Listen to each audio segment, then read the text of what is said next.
Hope everyone's doing well today. Let's take a look at a question that will involve your understanding of how function notation works and also understanding a little bit about algebra. And then we can talk about the details of what this guy, the difference quotient, really means. So just looking at it at face value, you have a function f of x, and you're asked to make a calculation involving f of x plus h, f of x, and then some value h that is not directly related to f. Okay, so when you see f of something, I want you to every single time look at your original function and think whatever's inside the open and close of the parentheses replaces the x in the original function. Okay, and f of x, of course, is the original function. So the difference quotient starts to take shape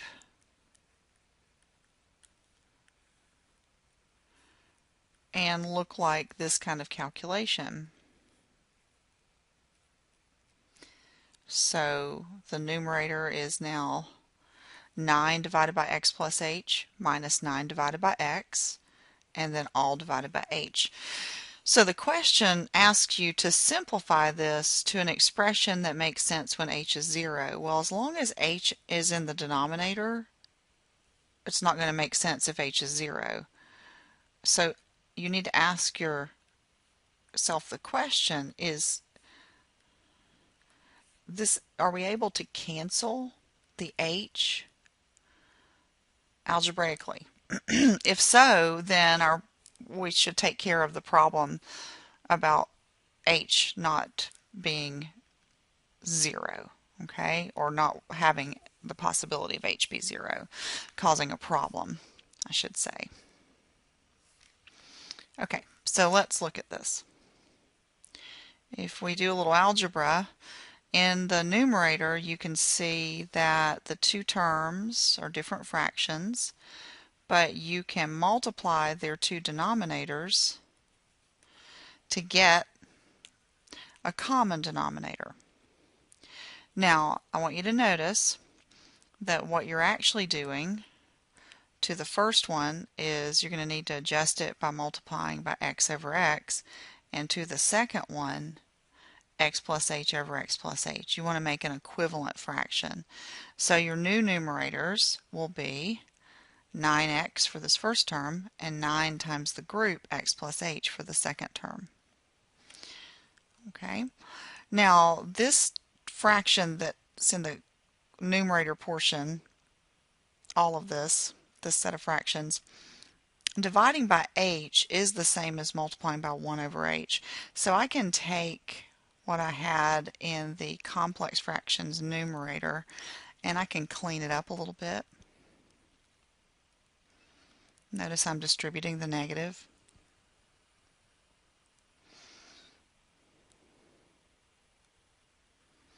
And I'm just going to keep going until I see the guy that was the original issue with h being 0, until I see it go away. And notice here, I actually can algebraically cancel.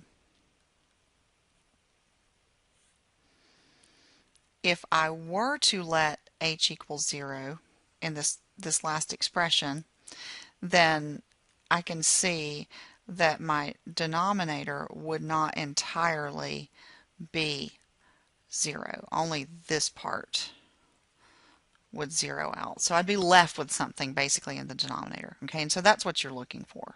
That's when you know when to stop. And so that's my tip of the day, is stop when this cancels. So stop when the original difference quotient denominator cancels. Okay, now let's go back and look at our list. I'll finish writing this out. Whoops. Make sure you guys can read this.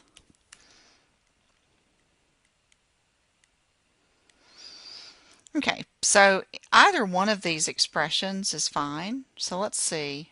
looks like we have that very expression right here. Okay, and so that's what we would select.